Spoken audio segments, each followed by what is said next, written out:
Hello and welcome to this very special episode of the Autocar Professional Dialogue.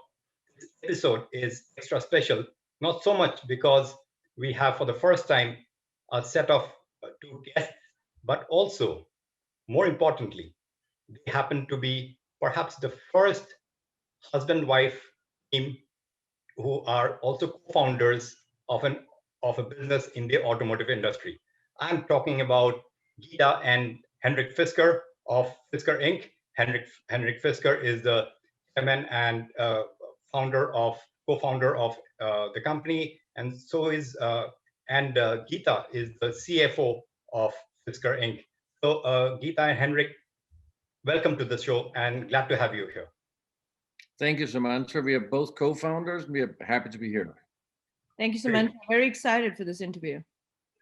Wonderful. So the first thing that comes to my mind, Henrik, you have been a designer, a passionate one at that.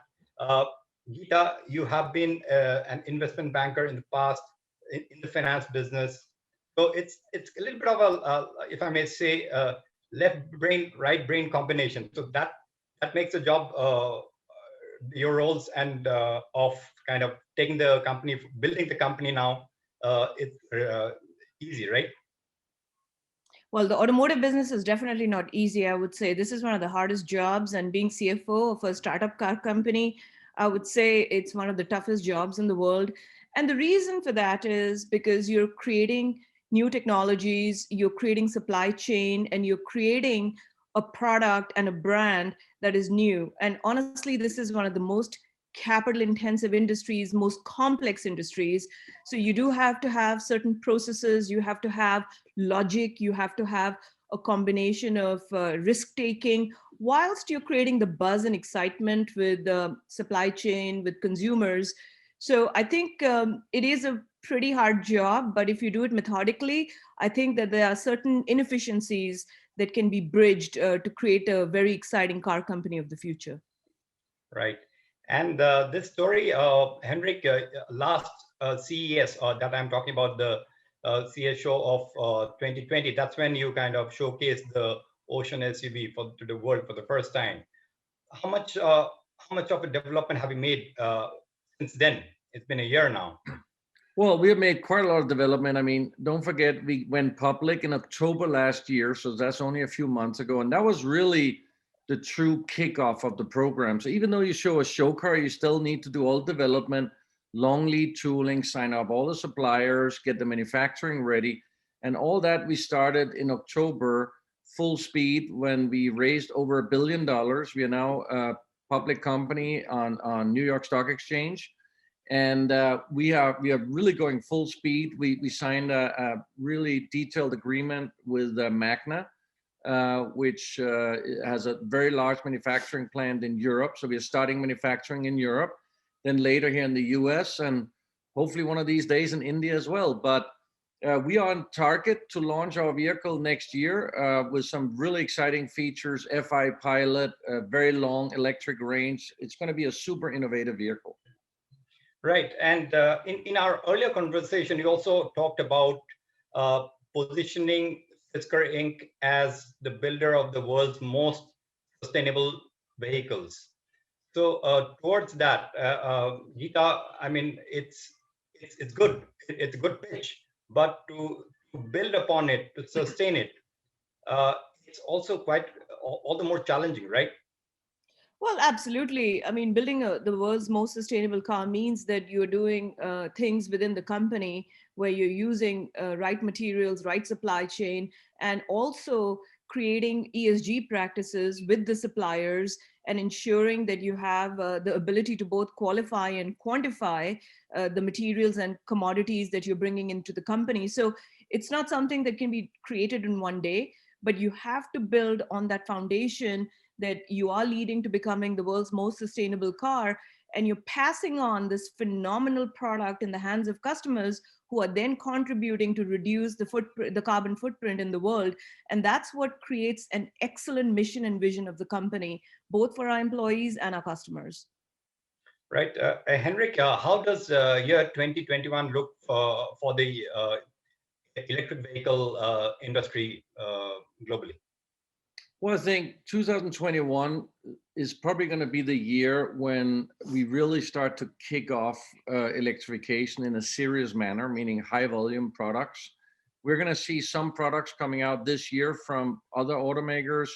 The disadvantage of coming out with electric vehicle last year and this year is that some of the technology might seem a bit old in a few years because they were developed obviously 3-4 years ago.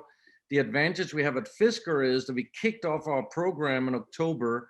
We are putting in the latest new technology that really has been developed over the last 12 months or even in development right now. So I think we're going to have a lot of class leading attributes on our vehicle when we launch it next year. And I think that's the real advantage we have. I think electrification, in my view, is really going to take off in about 2 to 3 years. It's going to take a little time for the mass market customer to adapt and understand electric vehicles. I think we're starting now, and I think it's going to take a couple of years. Your Fisker Ocean SUV, I mean, are you on track of launching it at that price of $39,000? Yes. And that obviously is very competitive. It's actually the same price that it would be for a similar gasoline vehicle. In fact, we have some features that a gasoline vehicle, even in this price range, don't even have. Right. And also, would you look at even a lower cost vehicle in your portfolio? And talking about portfolio, Henrik, I want to understand, in the new age, is it still kind of not necessary to have a portfolio of, I mean, a fairly large portfolio of maybe 5, 6, 7 models? Or do you think times have changed and you can build a sustainable business and grow with maybe 2 or 3 models at the max, but with multiple variants? You do need several vehicles. I mean, what is unique about the car industry is that you can't really compare it to, let's say, the phone industry. I mean, the phone industry, you can only make a phone so big until it becomes an iPad, right? so essentially you have maybe 2 or 3 phone sizes. But if you think about cars, you have people who want to transport maybe 8 family members, so they're going to need a minivan. You got a farmer that needs to transport oranges or whatever he has in the back. He needs a pickup truck. And then you got a person who's driving alone to work every day, and he can do with a small hatchback. So there's so many different sizes of cars. So if you truly want to grow, you do need to go in different segments.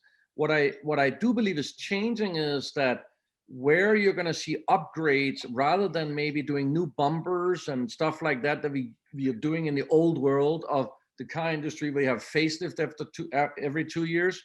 We are planning to constantly upgrade our vehicles with over-the-air updates and offer new features throughout the life of the car, and that would keep the car that you have from Fisker extremely modern all the way to its end of life. That means even past 10 or 12 years.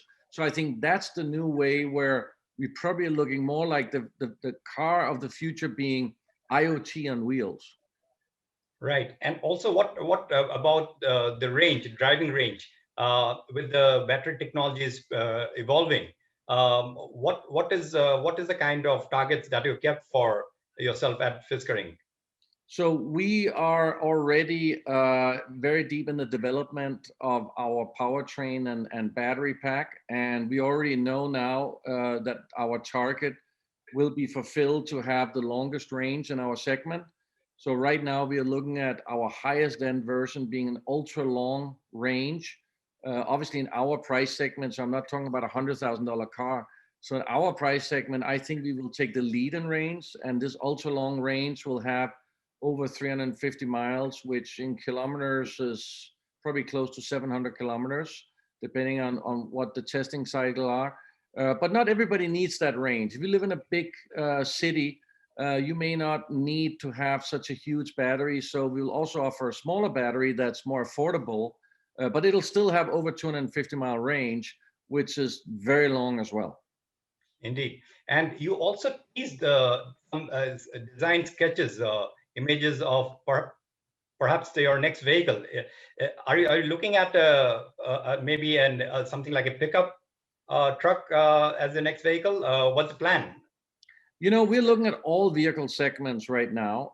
We are looking at redefining what a vehicle should be, even also potentially something that's slightly below the Fisker Ocean. Right now, we are not setting any limits on what segment we want to go into, but we are currently designing 2 to 3 vehicles, which will be part of our portfolio ultimately. We haven't decided which one, or we haven't announced which one we are launching first.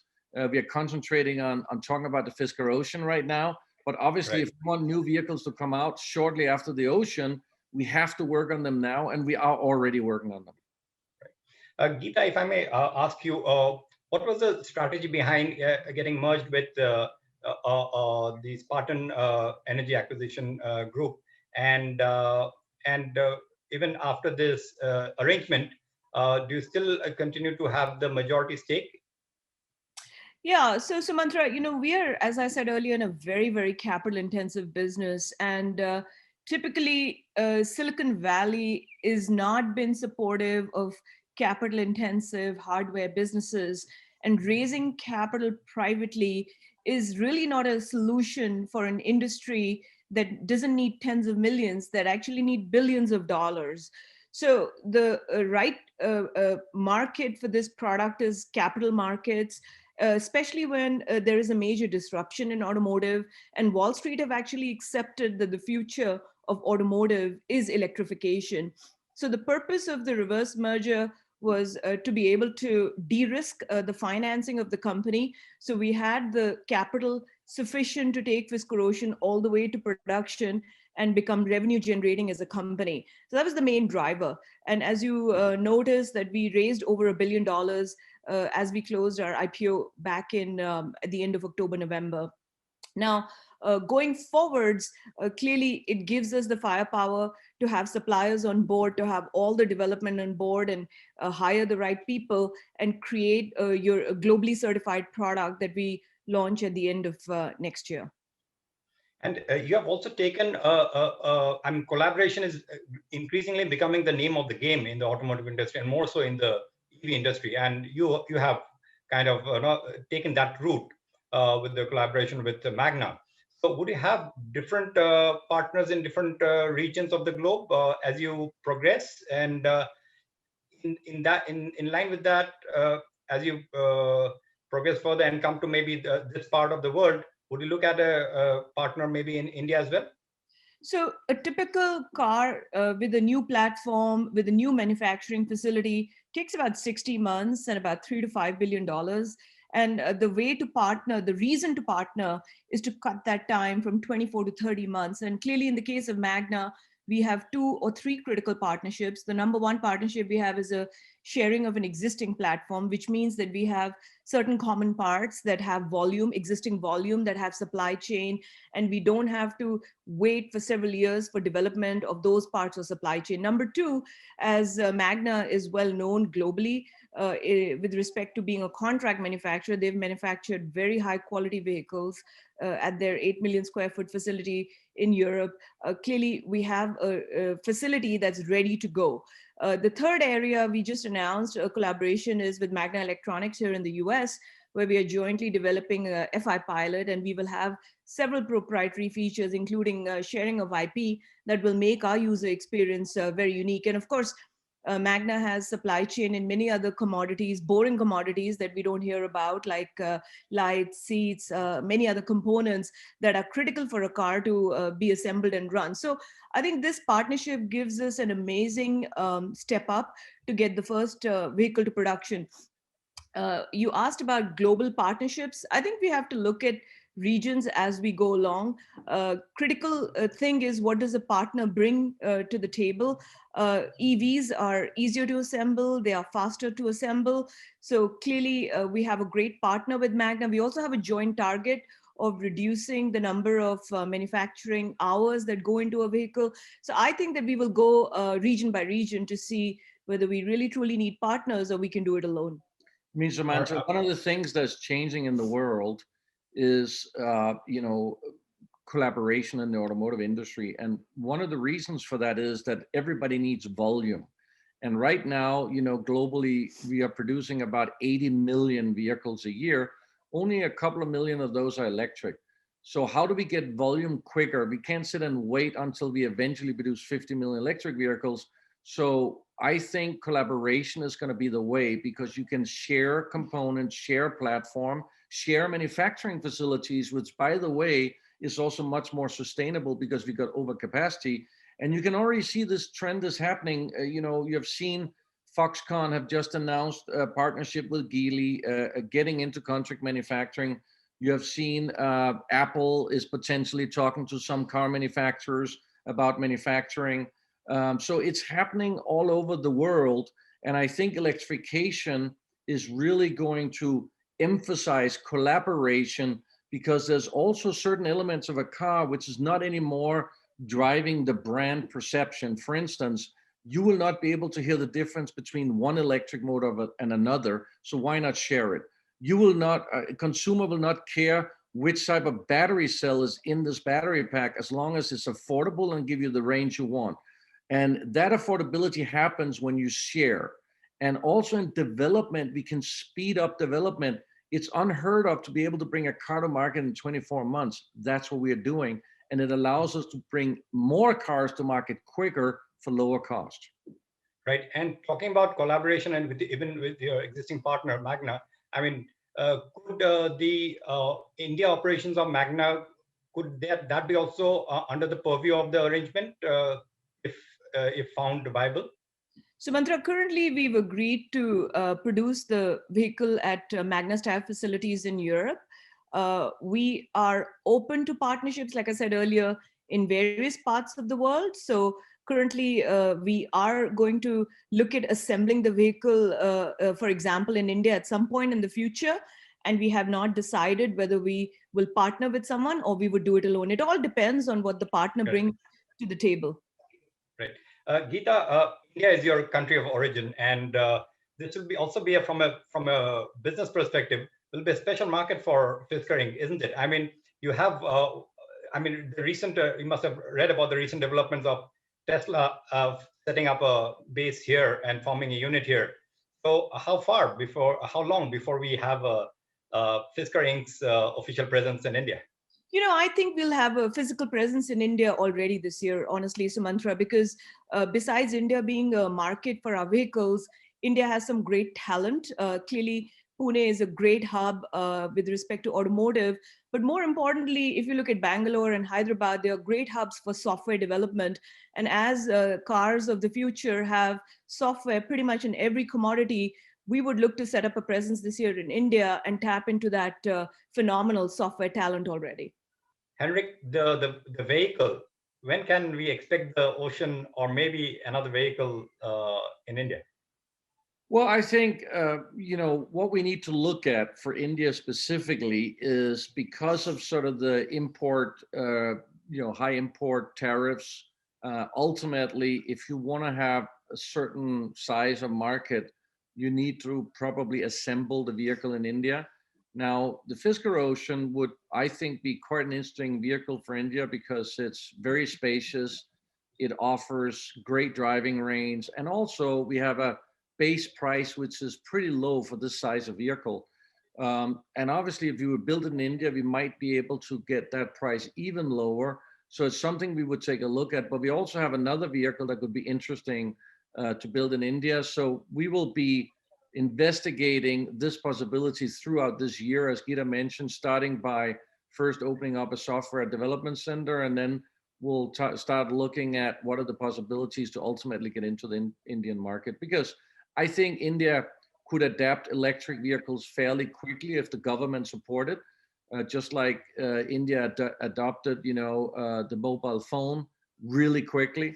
So I think one of the great things in India is that people adapt new technology, or adopt new technology really quickly. So I could see this being an advantage in India, but obviously the price has to be right. And India is also a very strong sourcing base.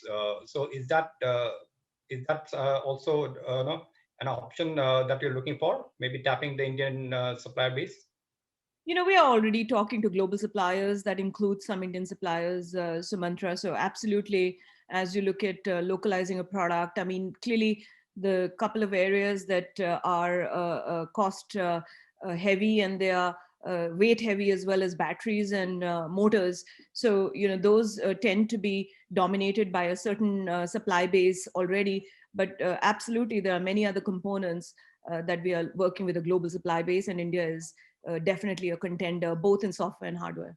Right. Geeta and Henrik, as I see your roles, Geeta, you have to maintain a very tight fist on the finances. Henrik, you want to build very fancy vehicles. So, is there a now kind of a how do you balance that? How do you make kind of get the best of both and kind of execute the ideas? Well, first of all, Subandra, you have to have a great team behind you, and you have to have people within purchasing, marketing, finance. And what you have to do is you have to look at various components, various attributes of components, and you have to look at what is my competitor set, what am I competing against, and how much further do I want to go ahead of competition, and am I willing to pay that for that particular technology to make my product so competitive. And then there are certain items where you really have to take a loss position, because you want your product to compete as a new brand, you want to have the volumes, you want to be able to sell the product right. And then, of course, there is a certain art of negotiation. I grew up in a country negotiating all my life, so I think there are various strategies you can adopt, and purchasing falls under me. So we are developing some great deals with suppliers, and I think that given the excitement around the brand, and given the phenomenal pre-orders we've already collected, which is pretty unusual for a passenger car brand to have 2 years ahead of launch, I think we're creating a very, very good sustainable model. Samantha, I get to be super creative, building up an amazing creative team. And I would bet you that Fisker Inc. is the most creative car company in the world. If you would see what goes beyond, if you would see what goes on behind our closed doors, you would be amazed. And that's because we have really set up the company with two functions. One is to run it as a successful business, which Geeta is leading, and the other is to be the most creative and innovative car company in the world. And sometimes if you have one person who has to do everything, then some of these elements drop down in attention and value. But we are keeping this at 100% high value in the company. So I think you will see that we're going to come out with some really unique things that is kind of spun out of the way we have set up the company. And compared to your earlier story of Fisker Automotive, this time you have Geeta with you, and with her financial acumen, and so you must be feeling even stronger this time, right, Henrik? Well, like Geeta said, you got to have an amazing team. And Geeta has an experience that even if she would not be my wife, she will still be the CFO of Fisker, because she is probably the best CFO I have ever met in the world. And that's a huge advantage we have. There's no doubt about it. We're a public company. We are in a different time that we were, many, many years ago. I think right now, the focus on any EV company, and definitely the focus for us, is not just to build an EV. A lot of companies out there just wants to build an electric car, and that's what we did 10 years ago, and that's probably what Tesla did originally, without necessarily looking at the business itself. Right now, those who's going to come out as winners also have to have a business model that works, that you make money on, and that can grow. And that's what we're doing together. Samantra, one of the hardest things in our industry is that even if you've raised $1 billion, there is no guarantee that you're going to put a car on the road. There is really no guarantee. And not only will you put a car on the road, will this be a product that people will buy? And I think that's the most critical part that we are addressing, where we are de-risking the business through this amazing collaboration we have with Magna in every which way, getting the supply chain on board. And then when it comes to product, obviously Henrik being the world's best car designer in the world, creating functional design with engineering solutions gives us that edge where we are able to design our products that hopefully people will buy. By the way, we have set up the company, Suman, so that Magna is not exclusive to us. We are looking at other potential partnerships, and I think that's one of our strengths. we can make extremely fast decisions, and they are based on the business case for each model we do. So you will probably see us create some other partnerships in the future. As I mentioned earlier, you can see how already several conglomerates are talking about wanting to come into the car industry and partner, and we are talking to a lot of those companies. Well, that's good to know. And with your core strengths that you bring, both of you, each of you bring to the table, I'm sure you'll have an interesting journey ahead. By the way, before we leave, Henrik, have you picked up any Hindi yet? Not too much, unfortunately. It seems a very difficult language to learn. Well, he does know 2 words, TK. TK, yeah. And I do eat, and I eat a lot of Indian food. Is my favorite food. Is it? Okay, so look forward to meeting you in India sometime soon then. Absolutely. Yeah. As soon as we get over COVID and we can travel, we'll be there. All right. There, Geeta and Henrik Fisker, thank you very much for this lovely conversation. Wishing you all the best with your projects, and hope to meet you sometime in the near future in India. Great to see you again. Thank you, Sumantra. Take care. Bye-bye. Take care. Bye-bye.